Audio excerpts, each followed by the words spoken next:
La siguiente historia tiene lugar entre el año 2000 a.C. y el 793 después de Cristo.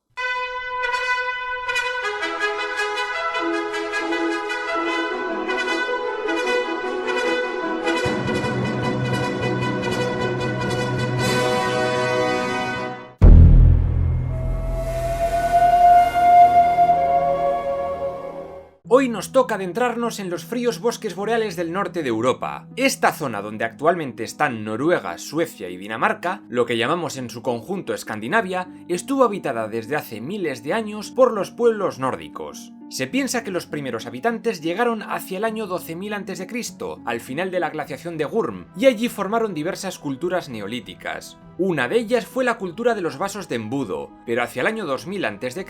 llegó la cultura de la cerámica cordada, también conocida como la cultura del hacha de guerra o la cultura de los sepulcros individuales. Se piensa que estos nuevos pobladores hablaban una lengua protoindoeuropea, la antecesora de los idiomas nórdicos y germanos actuales, entre otros muchos. No hablaban indoeuropeo otros nórdicos como los samis o lapones, una especie de esquimales del norte escandinavo, ni tampoco los finlandeses o estonios. Estas gentes hablaban lenguas ugrofinesas, parte de las lenguas urálicas.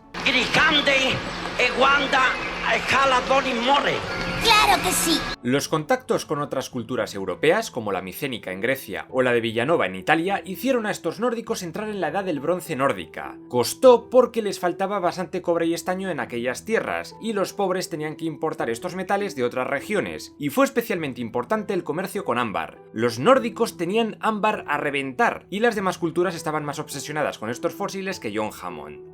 Así es. Se hicieron bastante amigos de las culturas celtas de Latén y de Hallstatt, y de ellos conocieron el hierro hacia el año 500 a.C., aunque al principio solo lo usaron para fabricar objetos decorativos. En esta edad del hierro nórdica destaca la cultura de Jastorf, que dominaba en parte de la actual Dinamarca. Hacia el 320 a.C. recibieron la visita del explorador griego Piteas de Masalia, que llamó al lugar Thule, aunque no se sabe bien a qué región se refería. Otro nombre genérico para toda aquella región era la Hiperbórea, el lugar más al norte, donde según la mitología griega vivían los gigantes. Se sabe que ya en esta época los nórdicos eran buenos navegantes, como demuestran los restos del barco de Hjortspring, en Dinamarca, el más antiguo encontrado en la zona. Eso sí, tardaron la hostia en implementar la vela. En aquella época Roma comenzó a hacerse tremendamente poderosa. Aunque se metieron en muchas guerras con sus primos, los germanos de lo que ahora es Alemania, a los nórdicos les dejaron bastante tranquilos. Pueblos daneses como los cimbrios y los teutones bajarían a Roma de visita y serían recibidos por Cayo Mario y sus tropas. No duraron mucho.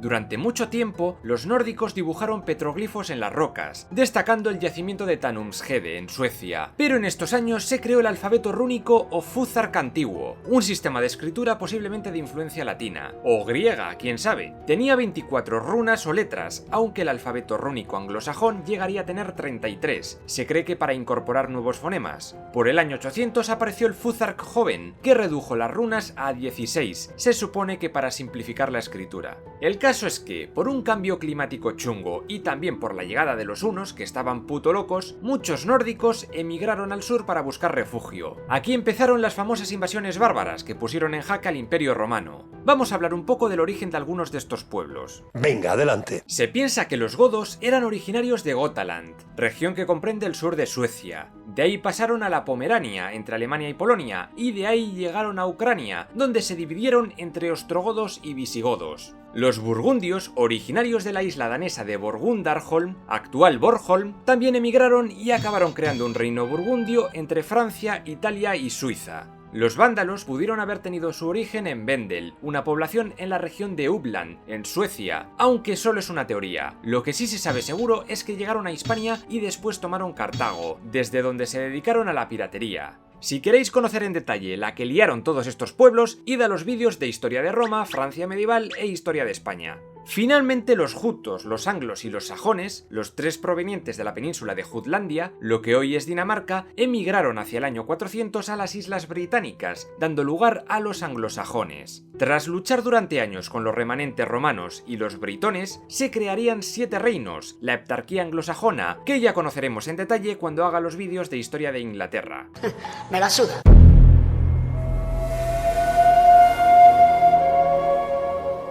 La era Vendel, cuyo nombre viene por la localidad sueca de Vendel, fue un tiempo de transición entre el fin de las invasiones y la era vikinga. Apenas se sabe mucho de ella y lo poco que sabemos se mueve mucho entre la historia, la fantasía y la leyenda. La mayoría de los reyes de este periodo son de carácter legendario y aparecen solo en poemas míticos y cosas así. Por ejemplo, entre los gautas de Gotaland destaca Beowulf, quien viajó a Dinamarca para luchar contra un terrible monstruo y después contra un dragón. Lo que parece fiable es que tanto los gautas orientales como los occidentales iban un poco a su bola. Formaron reinos pequeñitos al igual que los daneses, zelandeses, jutos, escanios y suiones, quienes darían nombre a Suecia, por cierto. Según las sagas, el primer rey en unificarlo todo fue un tal Ivar Vidfame, pero suena mucho a invent.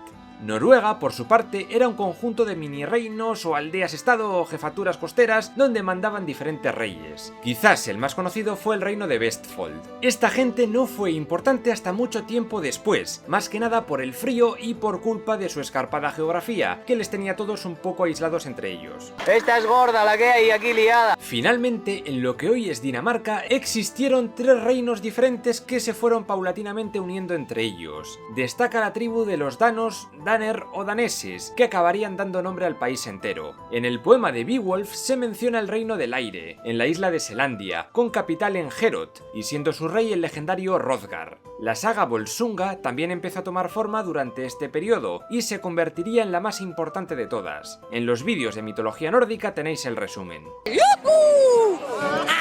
La organización político-social de esta gente fue pasando de gobiernos tribales dirigidos por jefes locales y chamanes a estados más grandes regidos por reyes, los konungar. Pero estos cargos tardaron mucho en ser hereditarios. Durante mucho tiempo fueron elegidos por una asamblea de hombres libres, la Thing. Si el monarca no cumplía con sus obligaciones, le echaban a la puta calle, aunque con el paso del tiempo y el ascenso de poderosos reyes, esto dejó de ser así.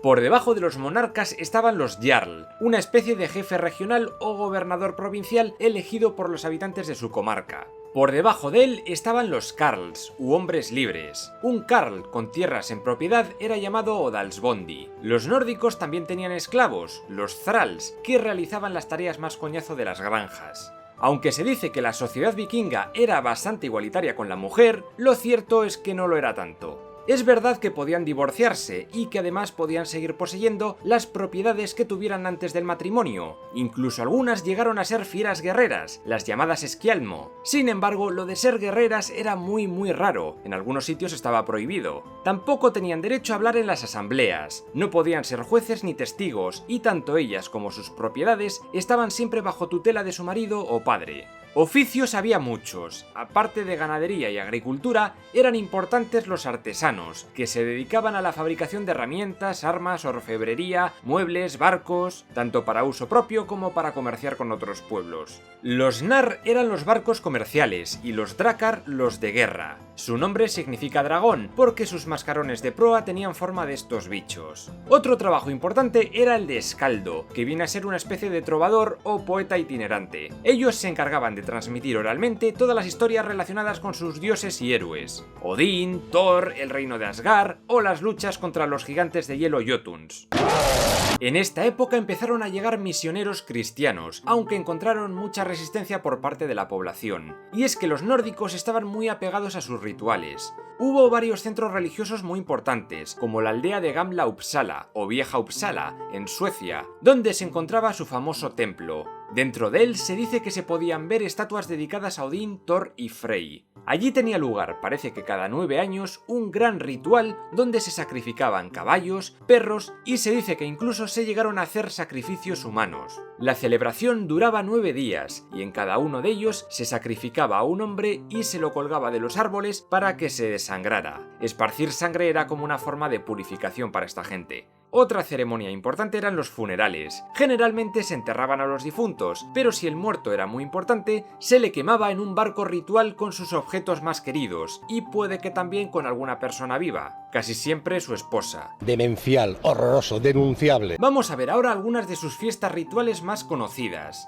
El Yol Blot o Yule, o fiesta del solsticio de invierno, marcaba la entrada en el año nuevo. Solía haber danzas, cánticos, merendolas y borracheras. Todo ello en los grandes salones para banquetes que solían tener los Jarls. No podían faltar los sacrificios, pero en esta época solo de animales. Y también se cree que los nórdicos plantaban un pino, literalmente, que representaba el Yggdrasil. De ahí vendría nuestra costumbre de los árboles de Navidad.